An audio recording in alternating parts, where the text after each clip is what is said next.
A while back, I did my first Fast Friday video on spring deflection and why it was so important. In that video, I talk about using spring deflection to coil bind the left front spring on the NASCAR truck so you can get the front splitter as low to the ground as possible without it bottoming out over bumps and corners and things like that. Now, since that video, I have done a ton of setup building and a few live streams where I've built setups for the NASCAR Truck Road to Pro, and I've used motec and telemetry to figure out the left front spring. And in doing that, I've had a ton of people asking me for a breakdown on how to actually do this. So in today's video, I'm going to show you exactly how to use telemetry to set the left front spring using spring deflection, and the workbook that I'm using you can actually get for free.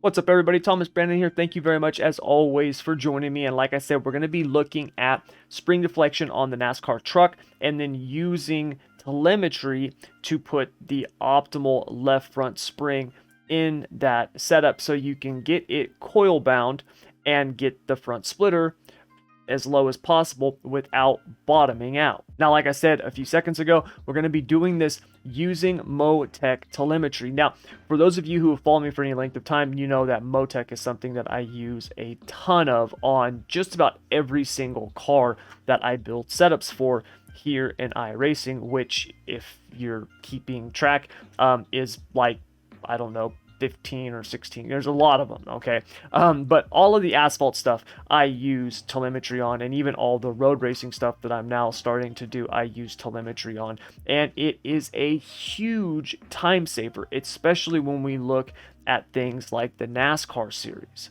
Now, one of the things that you've probably heard me talk about is the motec workbooks that I use. I have created basically from scratch all of the custom formulas and maths and things like that. And because I've got so much time in them, I have been selling those workbooks on the website. Now, the truth of the matter is most people, 95% probably, don't need all of those custom formulas and maths and things like that.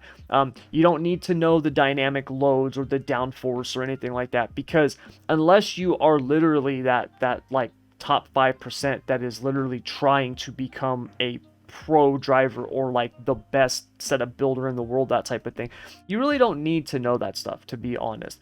In fact, on the page that I had where you could get my custom motec workbooks, one of the first things I covered was why you should not be there. So most people don't need that, and because of this reason, what I did was I basically took my custom workbooks and I stripped them down to just the bare necessities that you need. So because of this, I actually have workbooks that you can get for free now on my website. I have a Truck and Xfinity workbook, which you can use on either one of those cars. And then I've also got a Next Gen Cup Car workbook that you can get. And like I said, all of those workbooks are now available on the website for free. If you just go down in the description below, schoolofsimracing.net, click on the button that says join community on the website, and when you do that, you'll get access to the free membership where you can download the motec workbooks.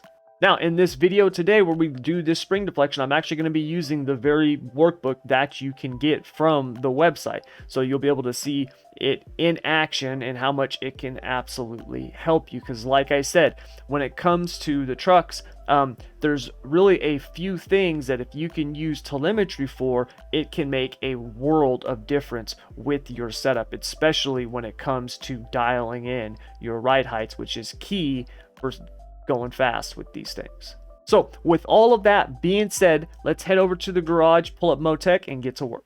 All right, so we are here at Charlotte, and the reason I picked Charlotte is because next week is the official race at Charlotte. We've also got the Coca-Cola 600 coming up, which is in the Cup Car, but we've also got the final Road to Pro qualifying race of the season. So it's a good track to actually illustrate this at, because Charlotte is so bumpy, it's critical that you get this left front spring coil bound so you can get that front splitter as low as possible without bottoming out, because there is some spots here on Charlotte that if you bottom out, it really upsets the truck. And if you're running the high line and you bottom out, you can end up in the wall like that. So we want to make sure that we get this done correctly.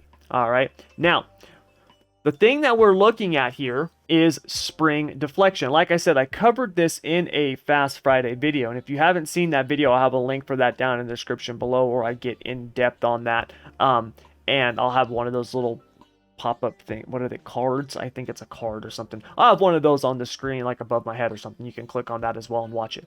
But what we're looking at is this right here, the spring deflection.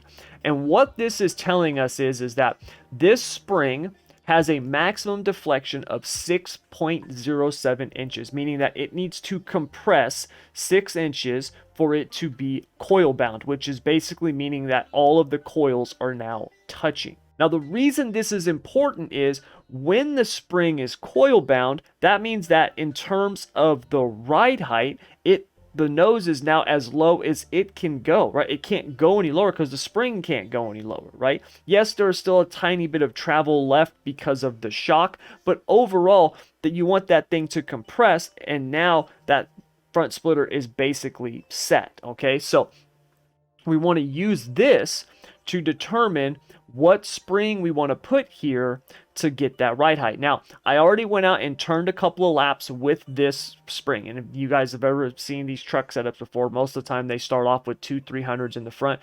Or if you do the iRacing setup, I think iRacing usually puts a 320 in there, okay?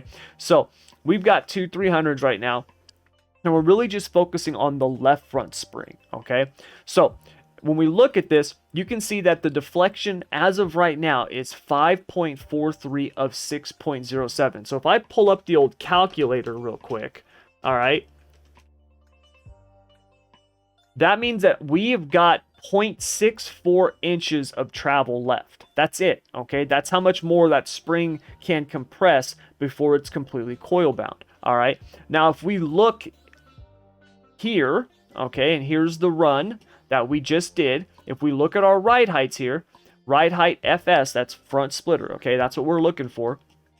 You can see that our lowest point is 0.96 inches off the ground. So we can almost go down a full inch before that thing is going to be bottoming out. And that's at our lowest point. Our average ride height for our front splitter is 2.14 inches. That's really high. Keep in mind, I've done a lot of testing on this, and just like probably I'd say 1 to 2 tenths of an inch can be worth like 1 to 2 miles per hour in top speed, depending on the size of the track. Obviously, a shorter track, it's different than a bigger track like Talladega. But if this thing is high, you're going to be slow, because of the amount of drag you're getting with all that air going under the truck. That creates a ton of drag, and it just slows you down like crazy, all right?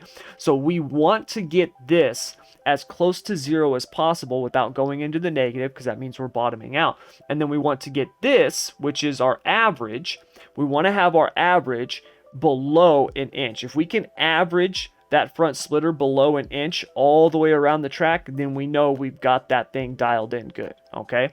So if we have 0.96 left to go before we bottom out, then what we need to do is we need to change this deflection by 0.96, all right? So here's how we do this. We're going to pull up the calculator again, and we're going to go 5.43 minus, we don't want to go 0.96 because then we would actually be hitting the ground. So what we're going to do is we're going to minus 0.92. I always try to go about 400ths, all right? So we have 4.51, all right? So we need our deflection to be somewhere around 4.5 inches, okay? So if we put in 310, now remember, we got to reset the ride height. So that's too high, so we're going to lower this back down. And what you want to do is you always want to run your front ride heights on the truck. Try to run them at the lowest legal limit. Okay, the reason that you do this is because now you know your starting point. If I always try to get this ride height as close to I think it's 4.7 is the lowest that we 4.75. Yeah, if I always get it to as close to 4.75 as possible, then I know that's my starting point, and then all I'm doing is I'm adjusting the spring rate to determine that ride height. It makes it much simpler, at least for me. Okay, so you can see here, what do we have? We have 5.27 of 6.04. Okay, well, remember, what do we need? We need 4.51, right? But we got a long ways to go still. So we need to go up again, 320. Drop this down.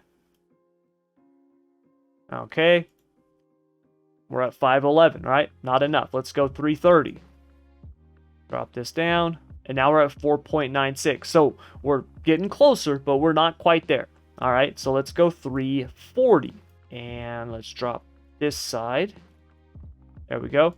So all right, now we're at 4.84. Okay, so we're not quite there, but we're close. All right, so what we're gonna do now is we're gonna leave this. We're gonna go out and we're gonna actually run a few test laps just to see if we're close. Because remember, that spring does get stiffer, okay? And so it's not a guarantee that it's going to be 1-to-1 in terms of the amount of deflection, right? So we're just wanting to make sure that we're getting close. I always try to do 20 to 30 pounds of an adjustment, reset the ride height, go test it, and then come back and double check. Look at the data again, okay? And when you're doing this, you want to make sure that you're not just running one line around the track, all right? You want to be running where you might, run during the race. So, for example, at Charlotte, I like to run bottom, middle, and top. Like, I love to run all over this track. So I need to make sure that I run all three different lines to ensure whether or not this thing is bottoming out. We're going to do one more here on the bottom.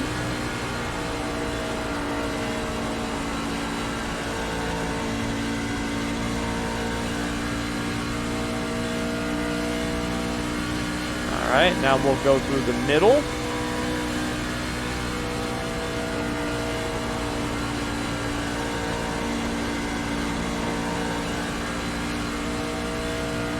And another thing to keep in mind is that if you do bottom out, all right, like you might have the splitter actually hit the ground,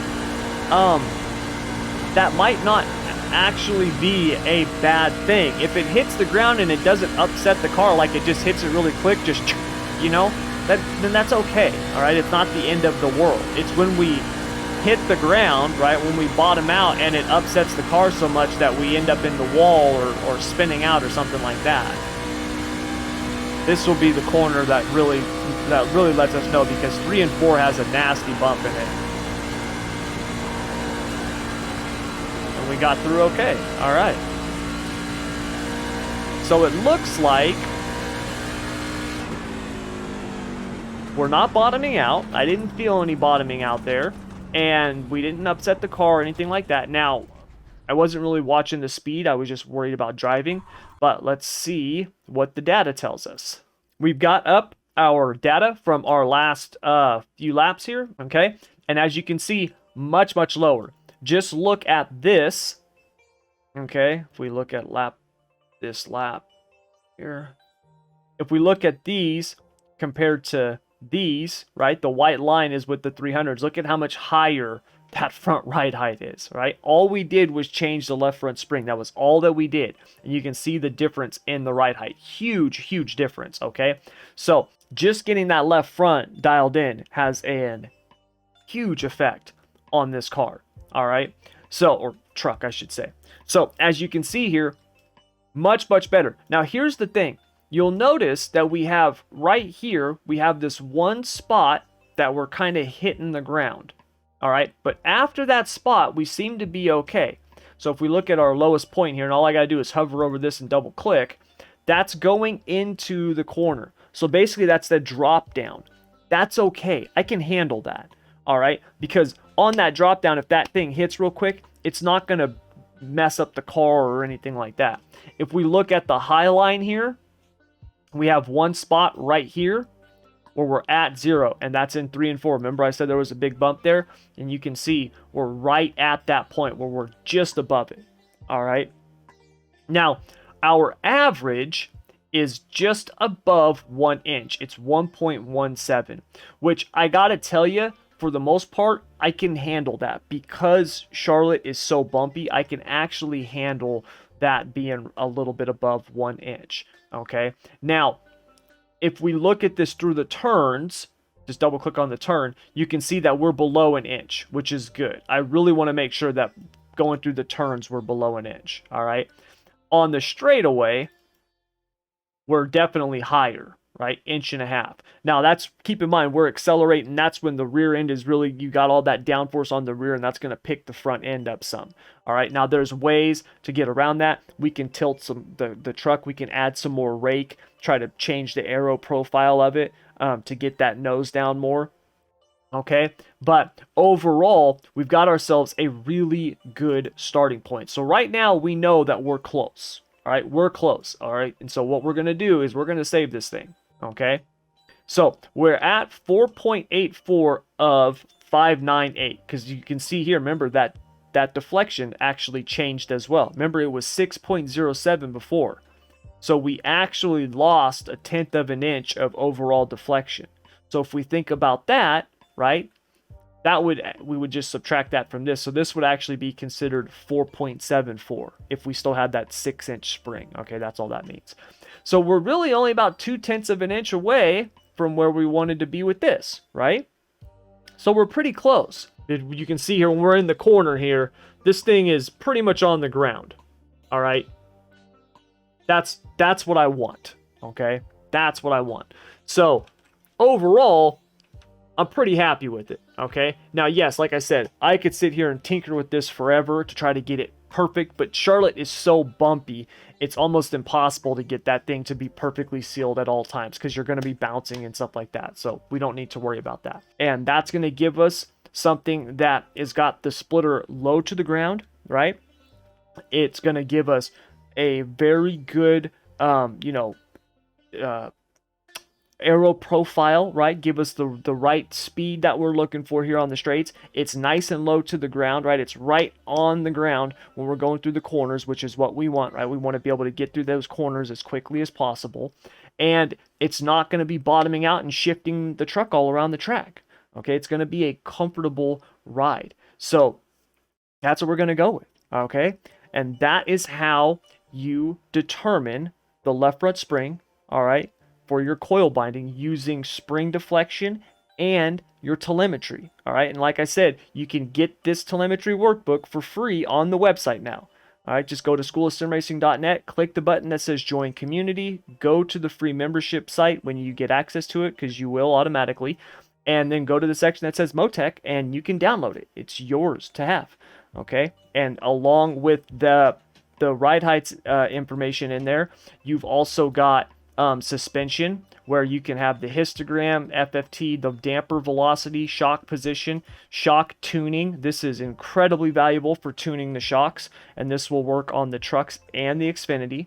And then you've got your tires, right? Your left side temps, your right side temps, your cambers, which is really important because you can see in real time as you're going around the track what your tires are doing. Okay, so you can see that, and then you've got your engine, and then your driver and garage.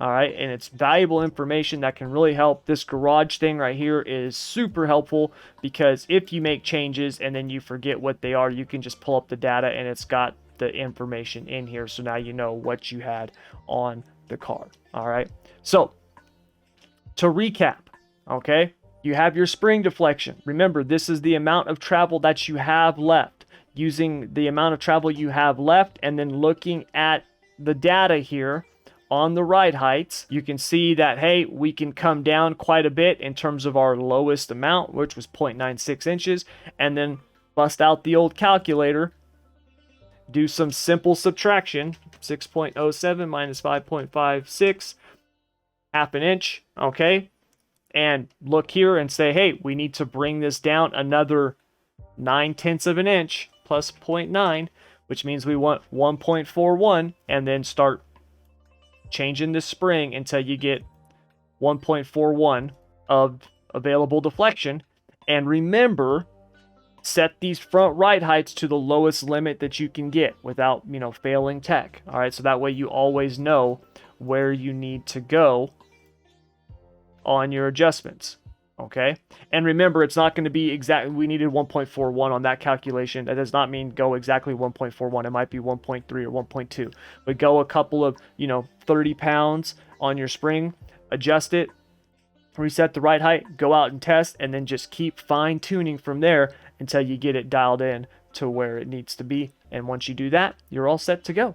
All right, everybody, so that's going to do it. As always, thank you very much for joining me. Now, really quick, do me a favor, if you like this video or if you found this video helpful, please hit that like button. Also, leave me a comment down below. Let me know if this helped you, if you were able to understand this, and more importantly, if you were actually able to do this. Okay, that will be super helpful, because anytime I share stuff like this and then people message me and they're like, hey man, I tried this, it worked out, thank you, then that lets me know that this stuff is helping you, and that's the whole reason that I do this. So please let me know down in the comments below, and like I said, also leave me a like if you could do that. That would be awesome. Also, next week I'm gonna be doing a next gen cup car setup workshop. Okay, I'm going to be live streaming it here on the YouTube channel, so if you are not subscribed, make sure that you subscribe. And believe it, which is, it's absolutely crazy, but like 60% of the viewers that are watching the videos are actually not subscribed to the channel. Okay, and I live stream a few times a week, so if you want to catch my live streams, make sure you are subscribed and that you've got the notification bell on, so you know when I go live, whether it's when I'm doing my racing or when I'm doing this setup workshop this next week. Now, if you want to actually join me for that workshop, make sure you head over to schoolofsimracing.net if you're not already a part of the community, and click on the button that says join community. That'll put you on the email list and give you access to the SSR Discord. During that workshop, I'm going to be in the voice channel in the Discord, so you can actually go in there and talk to me directly and ask me questions and stuff like that, because we're going to be building a next gen cup car setup from scratch, from start to finish. I'm going to do the whole thing live. It's going to be a few hours. It's going to take a while, but we're going to do the whole thing from beginning to end, so you can actually see how to set those up, because those cars are awesome. I have so much fun in those cars. They are difficult to drive, they're difficult to set up, and they should be, right? It's the pinnacle. That is the top tier of NASCAR. It shouldn't be simple, right? It should be hard. And the thing is when you can get those cars to be comfortable for you, then they are so much fun to drive and race. They really are. And I hear a lot of people complaining that they can't get them figured out. And so I want to do this workshop to help you get those things dialed in for you, because like I said, once you do, it just makes a world of difference. And like I said, you can actually get the motec workbook for that car for free on the website right now. Just go to schoolofsimracing.net, link down in the description below. Go there, join the community, you get access to the free membership, and you can download the workbook, and that workbook will help you a ton with those cars. In fact, I'll be doing a video just to kind of give you an idea of what you can do with that workbook on those cars. We'll probably look at the shocks or something like that here in the next day or two, so that way you can kind of see. But yeah, you can get this workbook and that workbook for free right now on the website. And like I said, if you want to be a part of that workshop, make sure that you are subscribed and make sure that you join the community, because all recordings of my live streams, those are only available to the members of the winner circle here on the channel, which if you would like to join that, you can just click the little join button and sign up for the winner circle, and you get access to the live stream recordings, you get some emotes, you get the videos a day early and stuff like that. Not all videos, most of them when I do them and stuff like that, but you get a couple little extra perks, and it's like I think it's $2 a month or something like that, but it just helps out the community. I take that and put it back into the SSR community and stuff like that, and it helps us keep growing and doing what we've been doing. So if you want to check out any of that stuff, you can. All of it is down below. But that's going to do it. Thank you very much, as always, for joining me. I really appreciate you coming out and watching these. And until next time, I want to wish you good luck, good racing. Take care.